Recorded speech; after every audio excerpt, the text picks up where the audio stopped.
Hello hearts, welcome and welcome back again to my YouTube channel. It's me, Isang. So,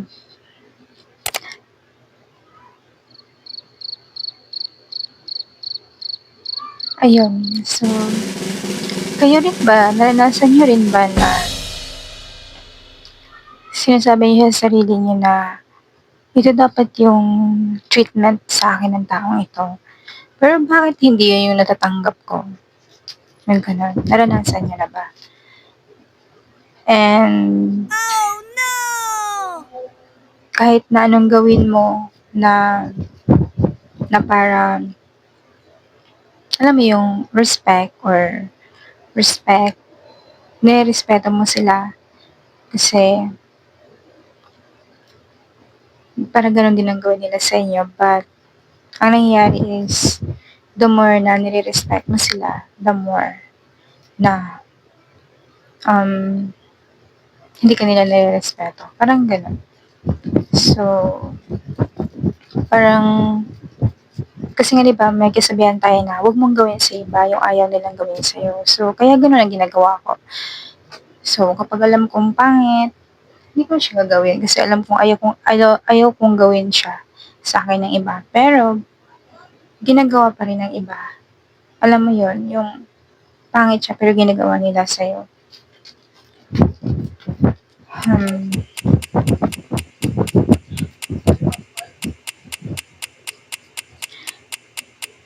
inaano ko pa, Oh no! sinisinkin ko pa, pinaprocess ko pa sa utak ko kung ano yung mga susunod, kung ano yung mga feelings, ano yung emotions, ano yung mga experiences na nangyari sa akin at kung bakit ko siya nafe-feel. And that time, just like for in a relation na lang, 'di ba? Parang lalo na sa mga babae is dapat sinasabi natin or iniisip natin na dapat ganito tayo dapat i-treat ng isang lalaki or ng isang tao. Or kahit hindi naman sa isang babae, sa lalaki rin siguro. Parang iniisip nila or iniisip natin na dapat ganito yung treatment, ganyan, ganyan. 'Di ba? So, hindi nabibigay yun sa yung treatment ngayon. Siguro that's the reason kung bakit maraming nagkakahiwalay kasi hindi sila nagkakaintindihan at yung iniisip ng isang babae or ng isang lalaki na dapat ganito sila i-treat ng partner or girlfriend or asawa nila is hindi nila natatanggap. So, ang mangyayari is mag-end yung relationship nila. So, hindi lang din naman sa in a relationship sa mga mag-partner or sa basta ganun. Hindi lang yun doon, pati na rin sa work. Minsan, like for example, ikaw as kunyari a supervisor or manager, ginagawa mo yung work mo and yun, nagsusupervise ka sa kanila. And as much as possible, ayaw mo silang dabugan or pagmalupitan na katulad na ginagawa ng iba. But then, kasi ayaw mong gawin sa kanila yung ginagawa ng iba sa iyo. But sila yung gumagawa nun. Parang instead na ikaw gumawa, dahil parang tingin nila is sobrang bait mo at wala kang ginagawa sa kanila na katulad ng ginagawa ng iba na sobrang tapang, strict. Ang ginagawa nila is parang na-disrespect ka. Parang ganun. And ano pa ba? Sa mga even minsan sa mga sa mga kakilala or barkada, minsan 'di ba, the way na like for example, nagsasalita ka, hindi pa natapos yung sinasabi mo is may may nagtataas na ng boses, 'di ba? Yung parang hindi hindi sila aware na dapat kahit sa small lang na bagay is nakaka-affect yun sa isang tao. Although meron naman tao na nakakaintindi na gano'n siyang klase, pero dapat aware ka din na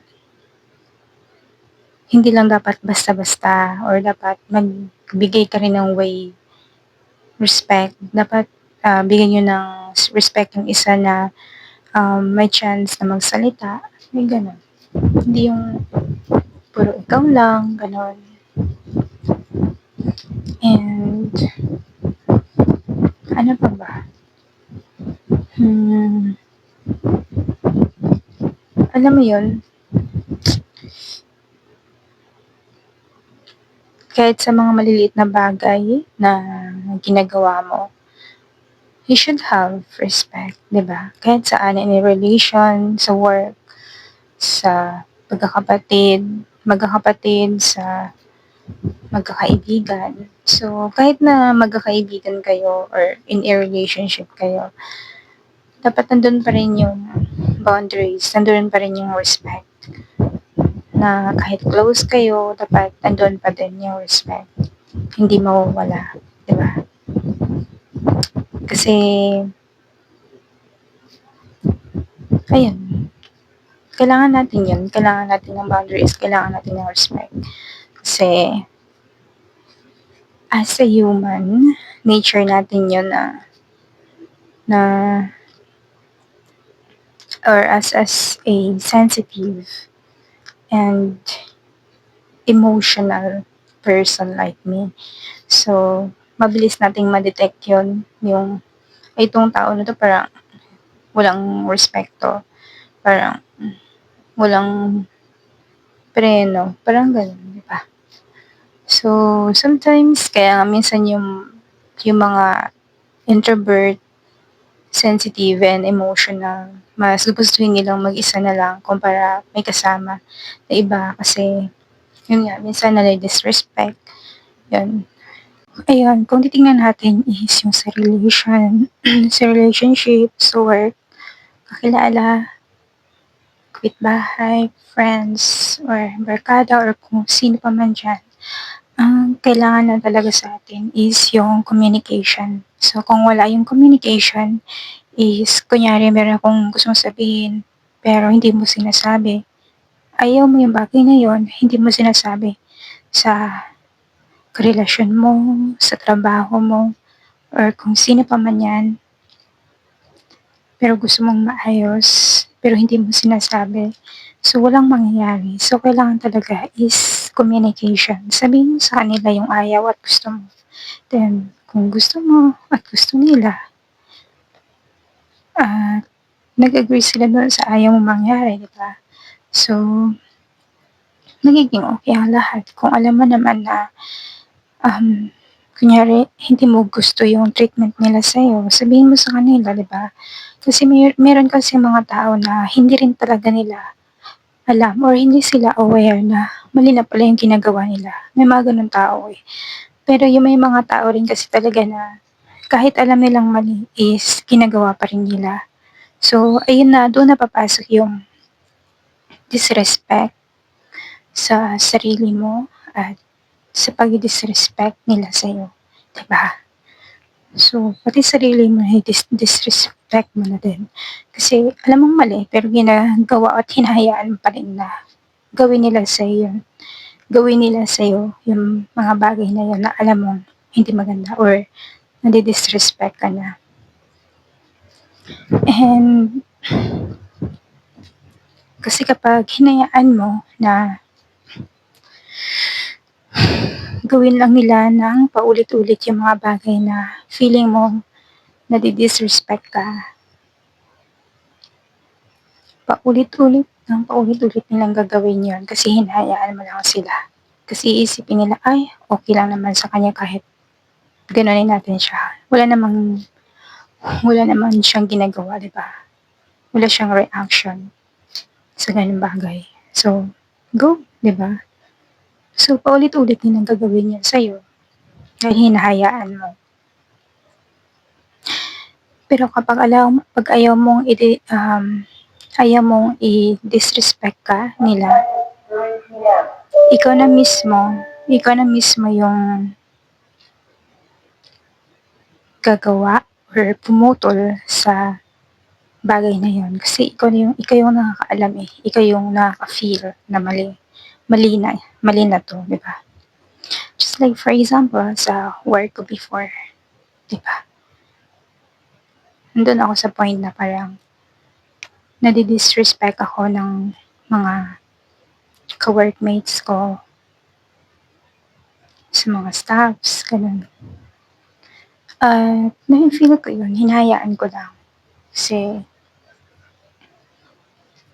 yun, ayaw ko silang ang tawag nito, ayaw ko silang, ano bang tawag nun, yung harapin or i-ano sa kanila, sabihin na bakit ganito, ganyan. Hindi ko maano yung exact word. Nasa isip ko, hindi ko masabi. I-conform ba ang word na yun? So, kasi alam ko naman na kahit i-confirm or sabihin ko sa kanila yun is walang mangyayari. Kasi kilala mo na sila. But then, sana tinry ko, di ba? Kasi nandoon kasi yung nasa pagitan nun yung ano, yung kampihan or pataasan, yung kung sino yung yung may authority, ganun. Kaya, hinayaan ko na. Ang ginawa ko is, syempre, kasama na siya sa pag-resign ko. Sa pag-alis ko, sabi ko ng pag-alis ko, pag-resign ko, sabi ko, ayoko na ulit i-experience yung ganitong feelings. Yung feeling na nadi-disrespect ka. Sa pag-resign ko, tinanggal ko na rin yan. Diba?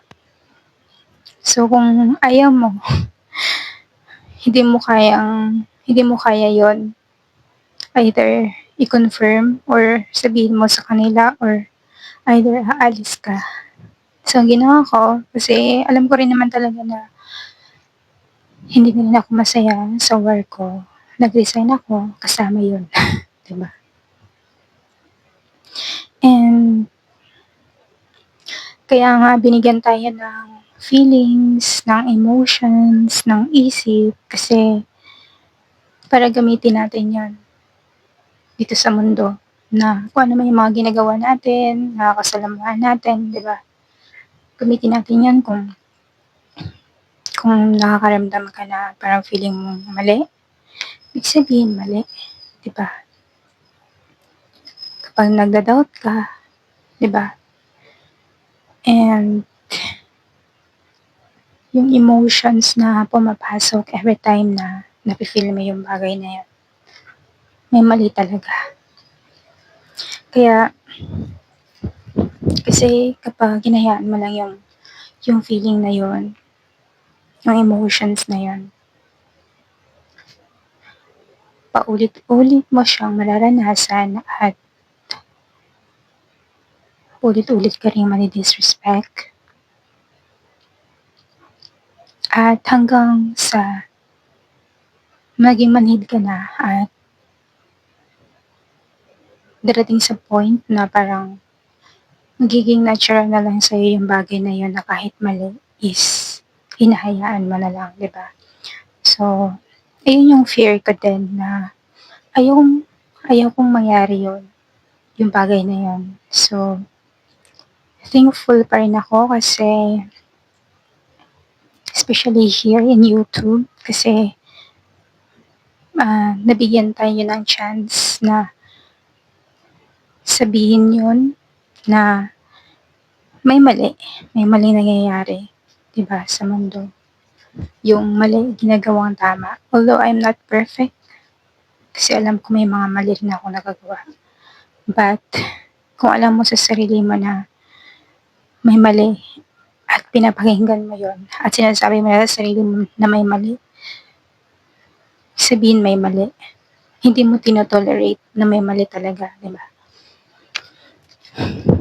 So, kung hindi natin tolerate na magiging natural lang yung mali, meron pang pag-asa yung mundo na maging, ang tawag nito, na malayo tayo sa gano'n, 'di ba? Yung parang kinakalimutan na lang yung mga feelings, yung emotions, yung feelings na may sinasabi sa'yo na ganito, na may mali, na may tama, 'di ba?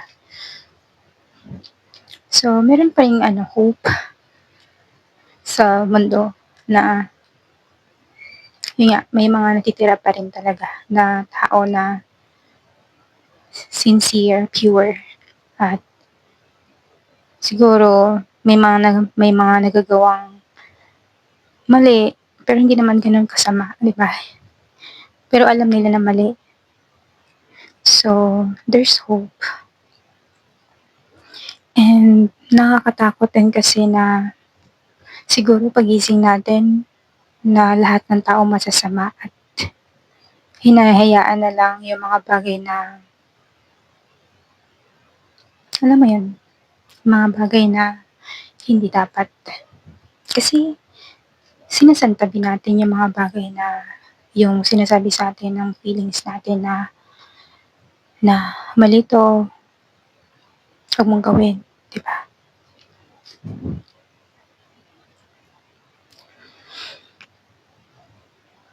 Minsan kasi sa hinahayaan natin yung mga bagay, although naiintindihan ko naman yung iba na, sinasantabi nila yung mga feelings nila na parang may mali. Kasi minsan sa authority, sa work, gano'n, 'di ba? Minsan sa pakikisama sa mga ka-workmates na kunyari may mga mali na silang ginagawa, pero hinahayaan mo kasi ikaw lang yung mag-isa na parang sumusunod, parang gano'n.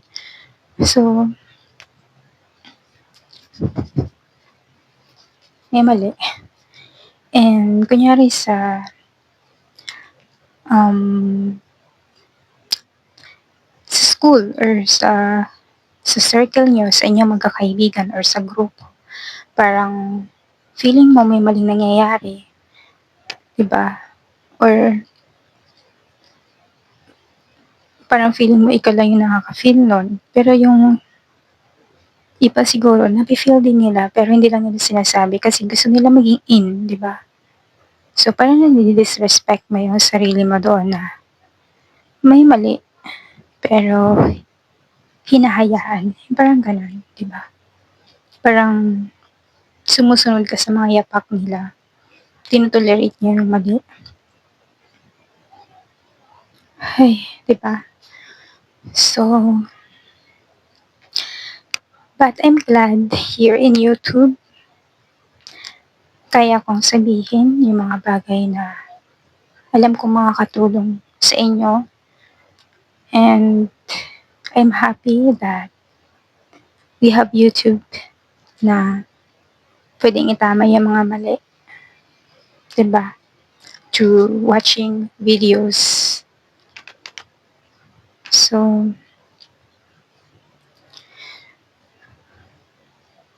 kailangan lang talaga natin is communication, sabihin sa tao kung ayaw mo, 'di ba? Para matama nila kung mali sila, and kung hindi naman, it's time to let go, 'di ba? Kung ayaw nilang pakinggan, kung ayaw nilang i-respect ka nila, then let go. Hindi sila yung taong right na makasama mo. And kung sa work naman, kung alam mong nadi-disrespect ka, then resign, 'di ba? Oh Resign. no! Kasi hindi healthy yung gano'n, yung parang ang maaapektuhan doon is yung feelings mo, yung emotions mo always na every time na pumapasok ka, nakikipag-usap ka sa kanila, and yung heart mo, 'di ba? Protect your heart and your physical. So, minsan dahil sa marami kang iniisip, yung katawan mo bumabagsak na, nai-stress ka, 'di ba, sa mga nangyayari. So, yun. So, communication, kung hindi nila i-approve, edi umalis ka, 'di ba? Yun lang naman yun. So, kung hindi Kung hindi sila aware, sabihin sa kanila, at kung nasabi mo sa kanila at naayos naman, hindi okay, 'di ba? Mas masaya pag gano'n. And maybe nasabi ko na rin naman lahat siguro. Yung basta, respect yourself, respect other people, sa isip, sa salita, at sa gawa. Yun lang siguro yung masasabi ko. Kasi kapag may respect, ng lahat ng tao, ang mundo, magiging masaya ang mundo, 'di ba? Magiging masaya tayo. Thank you for watching, and I'll see you in my next video. Bye-bye!